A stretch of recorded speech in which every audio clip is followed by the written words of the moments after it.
All right, perfect. So, good morning, everyone. My name is Lucas Cardholm, and I'm from the company Chromatic Group. And what we have contributed here is a framework for operating the facilities. The company itself designs, builds, and operates and maintains data centers, but also financial institutions, government facilities, and hospitals, for example. So mission-critical facilities. But the core of our business is the data center part. I'm the Vice President for Services, which is a fantastic title. It means I can do these kind of things.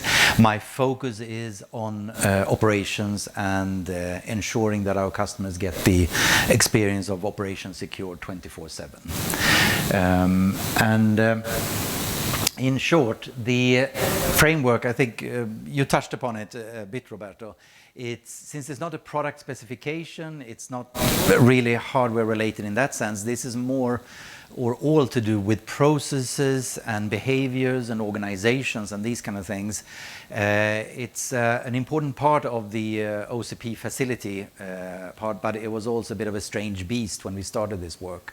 And the background is that we have been developing this framework for the past 5 years in collaboration with our customers, and feel that in the spirit of openness, like OCP, it's always better to share and build on each other's experience and continuously improve.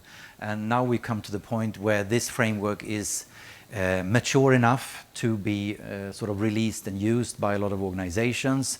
And the main users are co-location providers and also enterprise data centers so far. And it's proven to work quite well. Of course, there are always some challenges and lessons learned. I will get into them as well. What we've done is that we've presented it through the facilities work group in the calls. It's been reviewed and approved as the version 1.0, if you like, version 2019. And there's a really good document management process set up now for OCP facilities, which means not only this framework, but also these other standards and specifications, which means that you can have minor updates, and then every second year there's a formal review for major upgrades. And when the major upgrades are made, of course, the minor ones are included as well. And the minor ones are managed through the community and the work group and the SMEs, and the major one goes to the more formal levels of OCP. I'm not sure if the IC or whatever, but it's like the incubation committee or equivalent, so that we have the stability.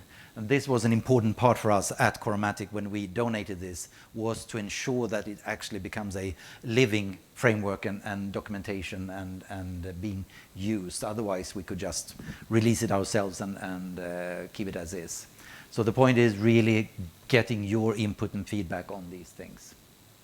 Another part that we've seen is that there are several great standards out there. You all know about them. The Uptime Operational Sustainability, BICSI, EN 5600, and in the FM side we have the EN 15221, and of course ITIL, which dominates everything. And I think if you're in this room, you've all looked and studied closely the full-blown area of ITIL facility management, which is the empty box, the famous one. And that's really where this spot is filling the gap.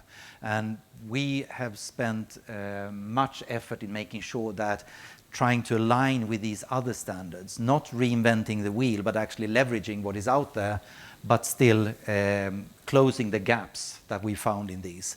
Had one of those other I mentioned filled the needs that we saw and our customers saw, we wouldn't have made this. So I think that's an important takeaway, that this is a very, let's say, pragmatic and workable management model for the data centers. Instead of ending up in an academic, slow-moving thing or a very hands-on maintenance standard, which are plenty of as well, this actually takes care of both the financial budgeting as well as on-site services. And another thing we found out were the role descriptions. What is a site manager? What is a site engineer? What's a site technician? What's a business relationship manager, and so forth? We all have different ideas depending on where we come from the real estate, property side, or from the IT side, or somewhere else. And these are these harmonization efforts that are in here. But there's a lot more to do, so I really encourage all of you to, if you're interested in this, to join the discussion and add your feedback on improvements. So today I will have a very high-level walkthrough of the framework, what it is, what it contains, the sort of point to the highlights and the important pieces. I also have 2 case studies from customers with lessons learned, what's the great and what's the challenges, and to hopefully inspire you how you can use it in your organizations. Then also you get the link of where to find the materials, as it's of course free to use and open to modify and for any use, and no IPR in any way. So first, to give you some context, this is the let's say generic approach of a data center life cycle. You have some advisory on let's say, site location or site portfolio. Should we have 10 sites or 3 sites or 1, or how do we do this across the globe or local geography, depending on all these kind of things. What's the CapEx, what's the OpEx, what's the business case, all these kind of things, of course. You start off with some sort of advisory work on where to go with your business. Then you have the design, you have the construction, you have the transition where you hand it over to operations. You operate it for a lot of years, hopefully, if it's modular and well-built and flexible and all these things. And at the end, you transition it either to decommission it and close it down, or maybe to a new owner or to a new type of use, depending on what happens in the market and with the technology. The point of this slide is rather to show you that somewhere around 80 to 90% of the whole life cycle is actually during the operations. And that is where the data center owner has the opportunity to performance improve or improve the performance, reduce the risks, the costs, and the environmental impact. And that is what this framework is about. Performance improvement, cost reduction, risk reduction, and environmental impact reduction, where possible. So that's the focus of this. And to be able to do that, you need all the different parts of budgeting and forecasting, down to incident management, of course, but also the relevant KPI measurements of the different environmental carbon usage, effectiveness, and all these kind of things as well. And also to set the stage for what I'm talking about, when we call it operations, what we mean then is that you have a site management function that is not an on-site function, a team of people with blue pants and screwdrivers that walk around and check the batteries. That's site engineers. Site management is an off-site function. It's a service. You can do that off-site.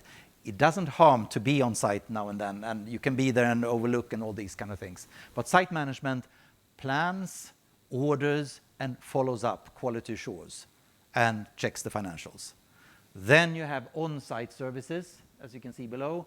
A lot of it is maintenance, but also you have the other on-site services with facility management, with technical cleaning or regular cleaning. You have escorting of third parties in the premises. In the Nordics, where I come from, snow removal is an important part. Of course, you don't want to have a roof collapsing, but even if we know how to build roofs up there, then you need to get access to the premises. And if you don't have the snow removal in place, no one can get into the site if they need to work on the service, for example. So anything from hardcore maintenance or incident crisis management, if you like, or fires, up to the planned, preventive, structured FM services, outdoors, pest control, all these kind of things. Everything that is needed to operate them. And then, of course, you have advisory, which is a hybrid. You can do these energy optimization projects, for example, or you can do benchmarking where you check things, but also you can do on-site audits. As I said, co-location providers often have, of course, their end customers do audits on them, and you need someone to make sure to help that, showing the best that you actually fulfill these different standards or regulatory requirements. But advisory is also off-site, like I said, with case studies and all these other things. So this is the context for the framework, and I'm now going to give you the two parts of this, the two slides. The one is the delivery model, and the other one is the governance model. So several of the other standards focus a lot on the on-site, what happens, how about maintenance, how about incidents, how about capacity management, how about these kind of things. And they are not as focused on how do we govern this, how do we escalate, how do we change the contracts. Even if this is an internal organization, this doesn't require that it's outsourced to a supplier or anything. You can very well be an insourced or an organization within your company. You still need service level agreements and be able to measure and manage these and escalate issues, of course, and quality management, these kind of things. So those two sides, the delivery model, which is more hands-on if you like, and then the governance model, which is about the escalations and contractual management. And I say this because the next slide is quite busy. I'm an old consultant many years back, so I love the next slide, but brace yourselves. I will not go through each and every process, but they are shown on this slide. I will highlight rather what to look for in this framework. So this is what it looks like. I said it was busy, right? But the important thing, if you first look at how it's organized, to the left you have the customer or the site owner, if you like. There are four main processes that are always integrated between the facility management provider or operations provider and the users. And that's the incident management, service request, change request, and how to handle on-site access. Doesn't matter who does what, but these needs to be integrated, because when you have an incident, you need to be able to get the right people in there. And if it's a high security facility, they all need to be security cleared in advance. Or you need to have some sort of fallback procedures to allow anyone in there, but maybe with an escort or something like that. So these all tie in together. Service requests is very common, the terminology within FM and property and real estate, whereas on IT, everything is called change requests. So in this framework, we've used the FM terminology and said service request is when you order something that is already within the scope of the services. I need 20 racks to be put in place. All right, we'll do it 3 days from now or in 2 weeks' time, etc., etc. That's a service request. It's already pre-authorized method statements and planned and all these kind of things. Or it could be a service project where they request a refurbishment of something or replacement, and you need to do your risk assessment, your permit to work, and all these kind of things. Whereas change requests, that's when you start off with a request and it turns out that this is actually out of scope for the services previously agreed, or it moves the risk-reward responsibilities between the parties. So let's say a simple example is we add another site. You manage 3 of our sites, but now we want a 4th site. Okay, that's a change request because that will actually add probably some more people, some more costs, maybe new equipment, new types of equipment, and if it's a completely different location, you may have to security validate some other people and things like that. And then once you've done the change request, then of course it's part of the project contract, and then you perform service requests there. To the left, to the right, you see the big box called site operations then. Site operations is the total terminology which includes the integration that you do during transition. It doesn't really matter whether you build a new site and set everything up. That's a transition from 0 to operations. Or if you have outsourced to one supplier and outsourced to another or hand over to another, that's a transition from supplier A to supplier B. Or if you take it from a supplier and in-house and so forth. The transition is the change from what you had to what you go through. And the key thing here is the border list. So we work with RASI border lists with responsible, accountable, consulted and informed, very traditional in IT. And it has given a lot of benefit compared to traditional FM border list where it's, is it you or is it us? Who is responsible, period. It's a bit too clunky and a bit too black and white. With the RASI, you get more shades of gray in this, which makes it a lot more efficient, especially as we usually have a lot of different stakeholders involved in the facilities around, for example, maintenance. I will not go through the others, but you can see that, of course, you need to understand each other's organizations, who reports to who, how do we escalate, and so forth, and these needs to be upkept. But to highlight the 4 processes, and you have an integration which is done through transition. And then on the right hand, you see the on-site services, and you should recognize anything being made. And of course, the bottom one called site assistance is a big one. There you can have a 24/7 manned site with site engineers. You can decide to have a site management office on site as well, of course. I mean, the framework doesn't disallow it. It's just designed that it doesn't require you to be on site for the management part of it. And there you also have the smart hands and the moves, adds, and changes, and all these kind of things. In the middle, you see what is referred to site management. And here you recognize a lot from the other available standards. You have the capacity management, you have the incident management, you have compliance management, document management. That's always an interesting part of cleaning up the documentation and structuring it in a way and keeping it up to date.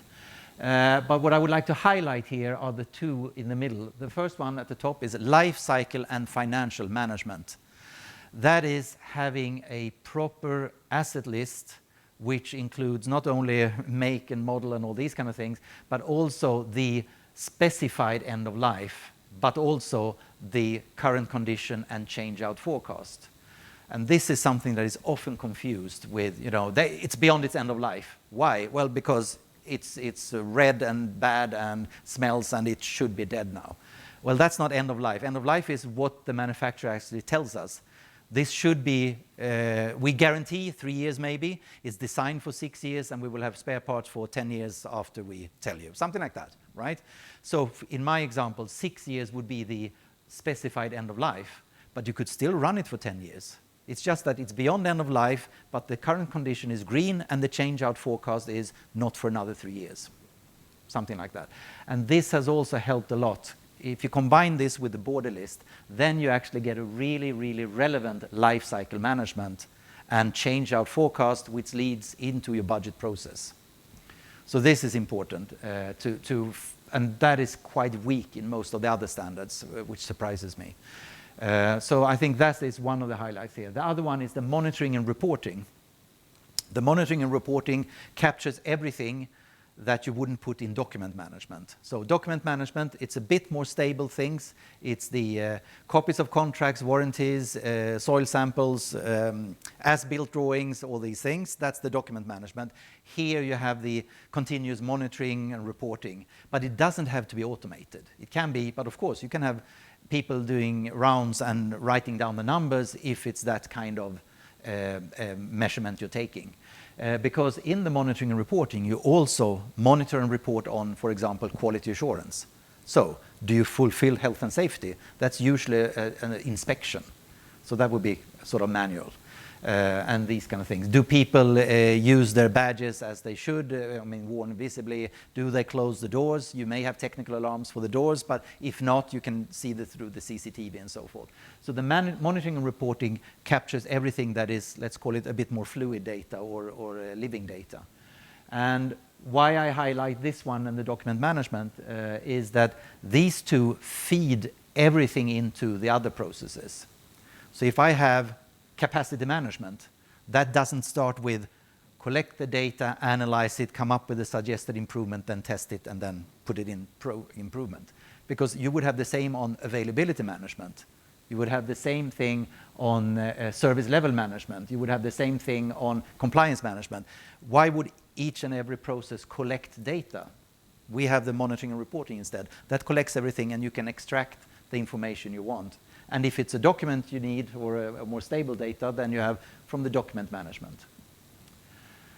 And the bottom you see the delivery support. Of course, you need a service desk and the escalations and service improvements and these kind of things.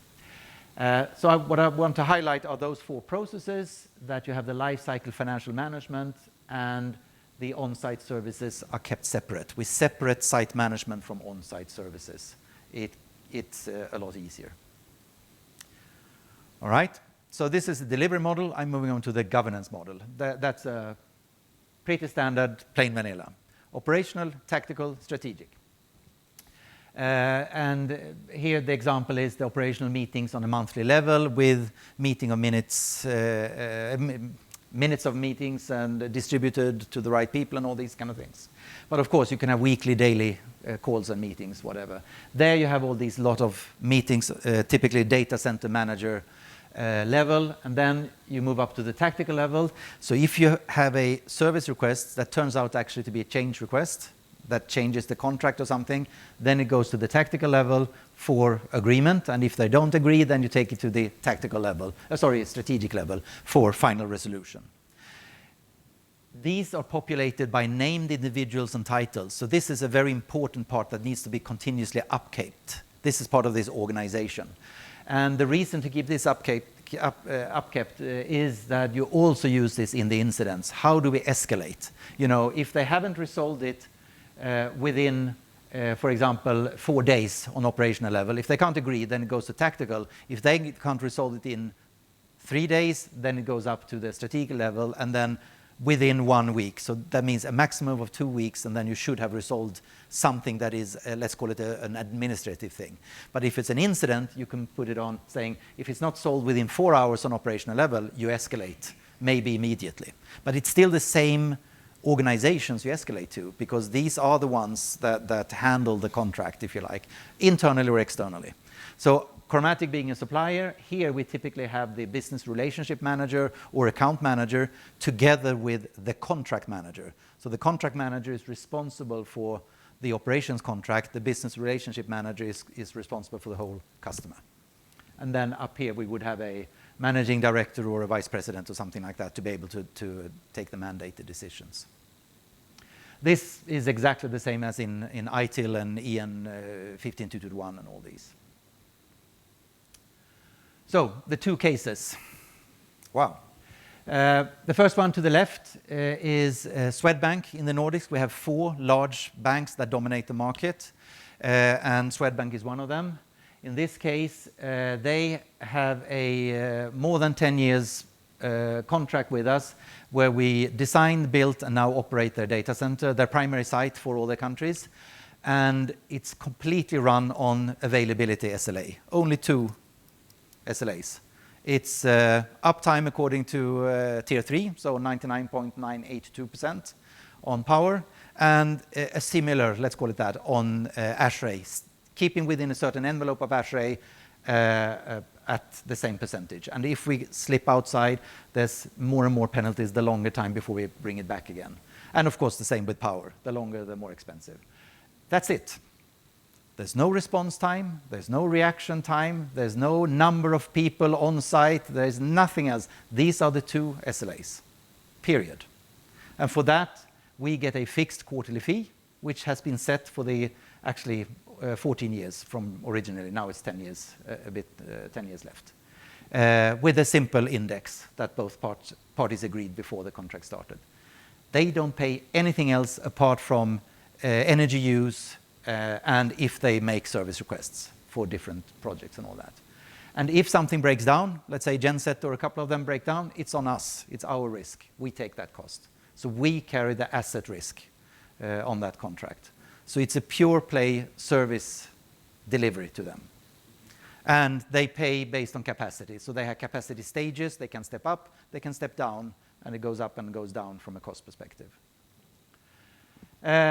The transition there, including the design and build, took 9 months. So we designed and built it, and in parallel we also set up the processes, integrated, we hired the right people we had people, but not all of them. So we have a primary site manager, for example, that joined us for this contract, and we built a team around him and so forth. And I would say this is a really good case. And the lesson learned, of course, there were some snags and all that, but nothing big really. I would say the big lesson learned here was that we had a very good transition process and the startup in the negotiations for the contract. It was an RFP in competition, being a financial institution, they have a lot of risk management and compliance and internal audit and all that. And it's healthy to have that kind of customer putting the demands on you. The other case is a global ICT company. I'm not allowed to mention their name, but they are one of the top 10. They have more than 250,000 employees and are truly global. and we took over 5 of their sites in 2 cities using the same framework. And what they gained really, we lowered their cost a bit, but that's not the point here. The point is we lowered their risk, because these were sites that were between 25 years and 10, 12 years old. And it was their own staff, so we took over their staff and existing sites. They still own the sites, so this is not the same type of contract, but we operate them to the fullest. And the first thing we did was going through the framework and mapping all the documentation and the data measurement points they had, and saw what do they have and what are they missing. And that gave us a very simple gap analysis on, okay, here's nothing, we need to develop this, or this is good enough, let's start with that and we'll improve it over time. They have this, but it's not mature enough, let's improve it immediately. So that transition project that was planned for a month and then run in 3 months was really a discovery project which found out the priority of what to fix, if I put it that way. And that's the lesson learned here, is that it was far too short. In my experience, you should never have a transition with less than 6 months, but typically 9 to 12 months is a proper transition. Because it's not until you start digging a couple of layers down and say, oh yeah, we have the as-built drawings, and you go, okay, from 1988, where's the latest? Well, they should have it, or then you start hunting these things down. So sure, you can run it in 3 months, but it needs to be either a very small site, I would say, or an extremely well-run site already then. But you should expect at least 6 months of effort, if I put it that in. And I would say that that's the challenge we had. So we had to do some cleanups after this transition, coming back and making sure that the technical alarms actually reported on the KPIs we agreed and things like that. But still, 2 interesting cases on how the framework can be used. One was from scratch, design, build, and operate with pure play SLA availability KPIs, 2 of them. And the other one is taking over an existing one and just operating it, well, not just, but operating it and integrating with IT and the others. A good thing on the right-hand side is that they have the most impressive business continuity planning refresh, I would say, that I've seen. Every quarter, all stakeholders meet, and that's about 9 different organizations, going through all phone numbers, all contact names and everything. So, final slide, call to action. Brevin, as you mentioned, Rob couldn't be here, but he's made available this link, and the strange thing there is underscore. So there is already on Open Compute in the wiki, you have the operations framework available, and you have some other links there where to find additional information and get involved in this OCP project. What you have is the framework itself with every process described. You have a terms and terminology, and you have a mind map that is much more useful than the sexy slide I showed you before, where you branch out in the different processes and can see those. And if I just pretend to click on that link now, this is what you will find then. So this is up and live right now, and you can just download the things if you want. All right. Thank you very much. I think I should stop. There's someone speaking right after me, right? Yeah. So apologies for that, but I'm staying around if you want to discuss something. Yeah, and I really want to thank Corematic. That was a great presentation, and thank Corematic for basically taking all your years of best practices and stuff and donating it here to the community. This is great, and like you said, I love the first slide that shows that 80 to 90% of your time is spent operating that data center. So it's really the lesser known of stuff out there. So it's good. So thanks. Thanks.